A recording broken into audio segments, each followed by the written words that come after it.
একটি গাছের পাতা খেলে অ্যালার্জি, চুলকানি এগুলো সব দূর হয়ে যাবে। এমনকি ডায়াবেটিস থেকেও আপনি মুক্তি পেয়ে যাবেন। ডায়াবেটিসের অনেক ধরনের উপকার হবে যেই গাছের পাতা খেলে। এই গাছের কথা আল্লাহ তাআলা পবিত্র কুরআনুল কারীমের ভিতরে নিজেই বলে দিয়েছেন।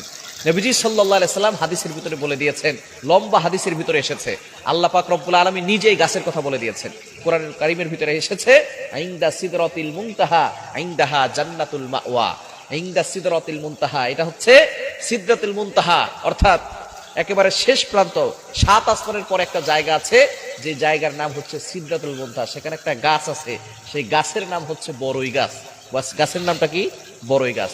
এই বড়ই গাছের ভিতরে অনেক শেফা রয়েছে। আল্লাহ তাআলার সৃষ্টির ভিতরে যে এত শেফা রয়েছে, আপনি জানলে অবাক হয়ে যাবেন। এই 7 আসমানের পরে হচ্ছে সিদরাতুল মুনতাহা, সেখানে আছে বড়ই গাছ। এই বড়ই গাছের ব্যাপারে নবীজি সাল্লাল্লাহু আলাইহি সাল্লাম জানিয়ে দিয়েছেন, বড়ই গাছের পাতা দিয়ে কিন্তু যখন মানুষ মারা যায়, তখন বড়ই গাছের পাতা এটা দিয়ে গরম পানিতে দিয়ে তারপরে মানুষকে গোসল করানো হয়। এটা আমরা অনেকেই জানি। 1500 বছর আগে নবীজি সাল্লাল্লাহু আলাইহি সাল্লাম এটা আমাদেরকে জানিয়ে দিয়েছেন। এখন অনেকের ভিতরে প্রশ্ন, অনেক ভিআইপি সাবান আছে, এই সাবান দিয়ে কেন গোসল করানো হয় না? এই বড়ই পাতা দিয়ে কেন গোসল করানো হয়?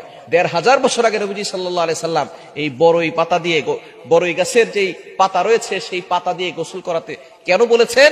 বর্তমান বিজ্ঞান এটা নিয়ে গবেষণা করেছে। গবেষণা করার পরে দেখে, যখন গরম পানির ভিতরে বড়ই গাছের পাতা ছেড়ে দেওয়া হয়, সাথে